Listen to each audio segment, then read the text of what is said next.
ಕರ್ತನಾಗುವಂಥ ಯೇಸು ಕ್ರಿಸ್ತನ ನಾಮದಲ್ಲಿ ನಿಮ್ಮೆಲ್ಲರಿಗೂ ನನ್ನ ಹೃತ್ಪೂರ್ವಕವಾದ ವಂದನೆಯನ್ನು ತಿಳಿಸುತ್ತೇನೆ. ಈ ಮುಂಜಾನೆಯ ಮನ್ನದಲ್ಲಿ ಮತ್ತೊಮ್ಮೆ ಬಾರಿ ನಿಮ್ಮನ್ನು ಸಂಧಿಸಲು ನಾನು ಬಹಳ ಸಂತೋಷವುಳ್ಳವನಾಗಿದ್ದೇನೆ. ಎಲ್ಲರೂ ಕ್ಷೇಮವಾಗಿದ್ದೀರಾ, ಸೌಖ್ಯವಾಗಿದ್ದೀರಾ? ಕರ್ತನು ನಿಮ್ಮನ್ನು ನಿಮ್ಮ ಕುಟುಂಬವನ್ನು ವಿಶೇಷವಾಗಿ ಆಶೀರ್ವದಿಸಿ ಅಭಿವೃದ್ಧಿಪಡಿಸಲಿ. ನನ್ನ ಪ್ರೀತಿಯುಳ್ಳ ದೇವಚನರೇ, ಈ ಶ್ರಮ, ಯೇಸುವಿನ ಶ್ರಮ ದಿನಗಳನ್ನು ನಾವು ನೆನಪಿಸಿಕೊಳ್ಳುವಂಥವರಾಗಿದ್ದೇವೆ. ಯೇಸು ಶ್ರಮ ಪಡುವುದಕ್ಕಿಂತ ಮುಂಚಿತವಾಗಿ ಅವರು ಗೆತ್ಸೆಮನೆ ತೋಟದಲ್ಲಿ ಹೋಗಿ ಪ್ರಾರ್ಥನೆ ಮಾಡುವಾಗ ಅಲ್ಲಿ ತನ್ನ ಶಿಷ್ಯರನ್ನು ಎಚ್ಚರಿಸುವುದನ್ನು ನಾವು ಗಮನಿಸುತ್ತೇವೆ. ಗೆತ್ಸೆಮನೆ ಎಂಬುದಾಗಿ ಹೇಳುವಾಗ ಅದು ಒಂದು ಉದ್ಯಾನವನ, ಅದು ಪ್ರಾರ್ಥಿಸುವಂಥ ಸ್ಥಳವಾಗಿತ್ತು.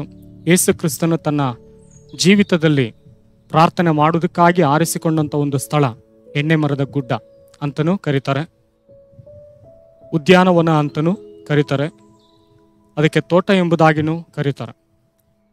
ಯೇಸು ತನ್ನ ತಂದೆಯ ಬಳಿಯಲ್ಲಿ ಹೋಗಿ ಪ್ರಾರ್ಥಿಸುವುದನ್ನು ನಾವು ಗಮನಿಸುತ್ತೇವೆ. ಯೇಸು ಪ್ರಾರ್ಥನೆ ಮಾಡುವುದಕ್ಕೆ ಹೋಗುವುದಕ್ಕಿಂತ ಮುಂಚಿತವಾಗಿ ತನ್ನ ಶಿಷ್ಯರನ್ನು ಗೆತ್ಸೆಮನೆ ತೋಟಕ್ಕೆ ಕರೆದುಕೊಂಡು ಹೋಗ್ತಾರೆ. ಕೆಲವು ಶಿಷ್ಯರನ್ನು ಗೆತ್ಸೆಮನೆ ತೋಟದಿಂದ ಹೊರಗಡೆ ನಿಲ್ಲಿಸ್ತಾರೆ. ಇನ್ನೂ 3 ಜನ ಶಿಷ್ಯರನ್ನು, ಪೇತ್ರ, ಯೋಹಾನ, ಯಾಕೋಬ, ಇವರನ್ನು ಗೆತ್ಸೆಮನೆ ತೋಟದ ಒಳಗಡೆ ಕರ್ಕೊಂಡು ಹೋಗ್ತಾರೆ. ನೀವು ಇಲ್ಲೂ ಕುಳಿತುಕೊಂಡಿದ್ದು ನನಗೋಸ್ಕರ ಪ್ರಾರ್ಥನೆ ಮಾಡಿರಿ ಎಂಬುದಾಗಿ ಹೇಳಿ ಹೋಗಿ ಸ್ವಲ್ಪ ದೂರ ಹೋಗಿ ಅವರು ತಂದೆಯ ಬಳಿಯಲ್ಲಿ ಪ್ರಾರ್ಥನೆ ಮಾಡುವುದನ್ನು ನಾವು ಗಮನಿಸುತ್ತೇವೆ.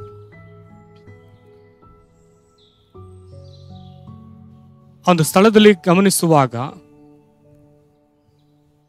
ಯೇಸು ಸ್ವಾಮಿ ಸಾಧ್ಯವಾದರೆ ಆ ಗಳಿಗೆ ನನ್ನನ್ನು ಬಿಟ್ಟು ಹೋಗುವಂತೆ ದೇವರನ್ನು ಪ್ರಾರ್ಥಿಸಿದನು. ಅಪ್ಪ ತಂದೆಯೇ, ನಿನಗೆ ಎಲ್ಲವೂ ಸಾಧ್ಯ, ಈ ಪಾತ್ರೆಯು ನನ್ನಿಂದ ತೊಲಗಿಸು, ಆದರೂ ನಿನ್ನ ಚಿತ್ತದಂತಾಗದೆ ನನ್ನ ಚಿತ್ತದಂತಾಗದೆ ನಿನ್ನ ಚಿತ್ತದಂತೆಯೇ ಆಗಲಿ ಎಂದು ಪ್ರಾರ್ಥನೆ ಮಾಡಿದರು. ಪ್ರಾರ್ಥನೆ ಮಾಡಿದ ಮೇಲೆ ಯೇಸು ಸ್ವಾಮಿ ಅಲ್ಲಿ ಶಿಷ್ಯರನ್ನು ಹೋಗಿ ಗಮನಿಸೋದಕ್ಕೆ ಹೋಗ್ತೇವೆ. ಆ ಒಂದು ಸ್ಥಳದಲ್ಲಿ ಮಾರ್ಕನ ಬರೆದ ಸುವಾರ್ತೆ 14ನೇ ಅಧ್ಯಾಯ 37ನೇ ವಾಕ್ಯದಲ್ಲಿ ನಾವು ಓದುತ್ತೇವೆ. ಆಮೇಲೆ ಆತನು ಬಂದು ಅವರನ್ನು ನಿದ್ದೆ ಮಾಡುವುದನ್ನು ಕಂಡು ಪೇತ್ರನಿಗೆ, ಸೀಮೋನನೇ, ನಿದ್ದೆ ಮಾಡುತ್ತೀಯ? ಒಂದು ಗಳಿಗೆಯಾದರೂ ಎಚ್ಚರವಾಗಿರಲಾರಿಯ? ಶೋಧನೆಗೆ ಒಳಗಾಗದಂತೆ ಎಚ್ಚರವಾಗಿದ್ದು ಪ್ರಾರ್ಥಿಸು ಎಂಬುದಾಗಿ ಹೇಳಿ ಯೇಸು ತನ್ನ ಶಿಷ್ಯನನ್ನು ಆ ಒಂದು ಸ್ಥಳದಲ್ಲಿ ಬಲಪಡಿಸುವುದನ್ನು ನಾವು ಗಮನಿಸುತ್ತೇವೆ. ನೋಡಿರಿ, ಯೇಸು ಸ್ವಾಮಿ ಸಂಕಟಕ್ಕೆ ಒಳಗಾದಾಗ, ದುಃಖಕ್ಕೆ ಒಳಗಾದಾಗ, ಮನೋವ್ಯತೆಗೆ ಒಳಗಾದಾಗ ಯೇಸು ಸ್ವಾಮಿ ಆ ಸ್ಥಳದಲ್ಲಿ ಹೋಗಿ ಪ್ರಾರ್ಥನೆ ಮಾಡುವುದನ್ನು ನಾವು ಗಮನಿಸುತ್ತೇವೆ. ಆ ಪ್ರಾರ್ಥನೆ ಮಾಡುವಂಥ ಸಮಯದಲ್ಲಿ ಯೇಸು ಸ್ವಾಮಿ ತನ್ನ ಜೀವಿತದಲ್ಲಿ ತನ್ನ ಶಿಷ್ಯರನ್ನು ಕೂಡ ಆ ಸ್ಥಳದಲ್ಲಿ ಬಲಪಡಿಸುತ್ತಾರೆ.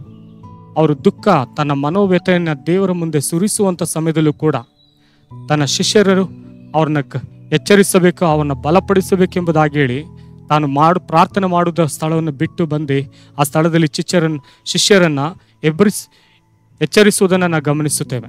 ಆ ಸ್ಥಳದಲ್ಲಿ ಆ ಶಿಷ್ಯರನ್ನ ಒಂದು ಗಮನವಿಟ್ಟು ನೋಡುವುದನ್ನು ನಾವು ಗಮನಿಸುತ್ತೇವೆ, ಅಲ್ಲಿ ತಟ್ಟಿ ಎಬ್ಬಿಸುವುದನ್ನು ನಾವು ಗಮನಿಸುತ್ತೇವೆ. ಇವತ್ತು ಕೂಡ ನಮ್ಮ ಜೀವಿತದಲ್ಲಿ ಪ್ರಾರ್ಥನೆ ಮಾಡುವುದಕ್ಕಾಗಿ ಅನೇಕ ಸಮಯಗಳು ನಮಗಿದ್ರೂ ಕೂಡ ಪ್ರಾರ್ಥನೆ ಮಾಡೋದಕ್ಕಾಗ್ತಲ್ಲ. ಮನಸ್ಸು ಸಿದ್ಧವಾಗಿದೆ, ಆದರೆ ದೇಹಕ್ಕೆ ಬಲ ಸಾಲ್ತಾ ಇಲ್ಲ. ಅನೇಕರು ಪ್ರಾರ್ಥನೆ ಮಾಡುವುದಕ್ಕೆ ಹಿಂಜರಿಯುವಂಥವರಾಗಿದ್ದಾರೆ, ಪ್ರಾರ್ಥನೆ ಮಾಡುವುದಕ್ಕೆ ಬೇಸರಗೊಳ್ಳುವಂಥವರಾಗಿದ್ದಾರೆ, ಪ್ರಾರ್ಥನೆ ಮಾಡುವುದಕ್ಕೆ ತಮ್ಮ ಜೀವಿತವನ್ನು ಸಂಪೂರ್ಣವಾಗಿ ಸಮರ್ಪಿಸಿಕೊಡದಂತೆ ಇದ್ದಾರೆ. ಆದರೆ ಯೇಸು ಸ್ವಾಮಿ ನೋಡಿ ನಮ್ಮನ್ನು ಮತ್ತೆ ಮತ್ತೆ ಬಲಪಡಿಸುತ್ತಲೇ ಇರ್ತಾರೆ, ಎಚ್ಚರಿಸುತ್ತಾ ಇರ್ತಾರೆ. ಪ್ರಾರ್ಥನೆ ಮಾಡಿ ಎಂಬುದಾಗಿ ನಮಗೆ ಎಚ್ಚರಿಸ್ತಾ ಇರ್ತಾರೆ. ಒಂದು ವೇಳೆ ದೇವರ ವಾಕ್ಯದ ಮುಖಾಂತರವಾಗಿ ನಮಗೆ ಹೊರಟು ಬರುತ್ತೆ, ದೇವ ಸೇವಕರುಗಳ ಮುಖಾಂತರವಾಗಿ ನಮಗೆ ವಾಕ್ಯಗಳು ಹೊರಟು ಬರುತ್ತೆ, ನಮ್ಮನ್ನು ಎಚ್ಚರಿಸುತ್ತಲೇ ಇರ್ತಾರೆ. ಯಾಕೆಂತ ಹೇಳಿದ್ರೆ ನಾವು ಪ್ರಾರ್ಥನೆ ಮಾಡಬೇಕೆಂಬುದಾಗಿ ಹೇಳಿ ಒಬ್ಬ ಸೇವಕರುಗಳ ಮುಖಾಂತರವಾಗಿ ನಮಗೆ ಎಚ್ಚರಿಸುತ್ತಾರೆ. ಈ ದಿನದಲ್ಲೂ ಕೂಡ ಅನೇಕರು ಶೋಧನೆಗೆ ಒಳಗಾಗದಂತೆ ಎಚ್ಚರಿಕೆಯಾಗಿದ್ದು ಪ್ರಾರ್ಥನೆ ಮಾಡಬೇಕೆಂಬುದಾಗಿ ಯೇಸು ಸ್ವಾಮಿ ಗೆತ್ಸೆಮನೆ ತೋಟದಲ್ಲಿ ಪೇತ್ರನಿಗೂ, ಯೋಹಾನನಿಗೂ, ಯಾಕೋಬನಿಗೂ ತಿಳಿಸಿದ ಹಾಗೆ ಈ ಬೆಳಗಿನ ಜಾವದಲ್ಲಿ ವಾಕ್ಯವನ್ನು ಕೇಳಿಸಿಕೊಳ್ಳುತ್ತಿರುವಂಥ ನಿಮ್ಮ ಜೀವಿತದಲ್ಲೂ ಕೂಡ ಶೋಧನೆಗೆ ಒಳಗಾಗದಂತೆ ಎಚ್ಚರವಾಗಿದ್ದು ನೀವು ಪ್ರಾರ್ಥಿಸಿ ಕರ್ತನ ಸಮ್ಮುಖದಲ್ಲಿ ದೃಢವಾಗಿ ನಿಂತುಕೊಳ್ಳಿ. ಆಗ ಕರ್ತನು ನಿಮ್ಮನ್ನು ಬಲಪಡಿಸುವವನಾಗಿದ್ದಾನೆ. ಕರ್ತನು ತಾನೇ ಈ ವಾಕ್ಯವನ್ನು ಆಶೀರ್ವದಿಸಲಿ.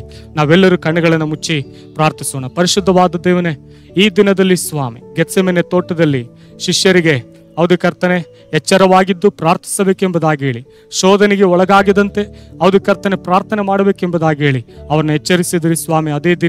ಅದೇ ಸಮಯದಲ್ಲಿ ಸ್ವಾಮಿ ನಮ್ಮನ್ನು ಕೂಡ ಈ ಬೆಳಗಿನ ಜಾವದಲ್ಲಿ ನೀವು ಎಚ್ಚರಿಸುವ ದೇವನಾಗುವುದಕ್ಕಾಗಿ ಸ್ತೋತ್ರ. ಇದನ್ನು ಕೇಳಿದಂಥ ಪ್ರತಿಯೊಬ್ಬರ ಹೃದಯಗಳನ್ನು ನೀವು ಮಾರ್ಪಡಿಸು ಸ್ವಾಮಿ, ಪ್ರತಿಯೊಬ್ಬರ ಗುಣಗಳನ್ನು ನೀವು ಮಾರ್ಪಡಿಸು, ಸ್ವಭಾವಗಳನ್ನು ಮಾರ್ಪಡಿಸು ಸ್ವಾಮಿ. ಒಬ್ಬವನ್ನು ನೀವು ಬಲಪಡಿಸು, ನಡೆಸು. ಯೇಸುವಿನ ನಾಮದಲ್ಲಿ ನನ್ನ ಪ್ರಾರ್ಥನೆಯನ್ನು ಕೇಳಿ ತಂದೆಯೇ, amen. My God bless you all. ದೇವರು ತಾನು ನಿಮ್ಮನ್ನು ಆಶೀರ್ವದಿಸಲಿ.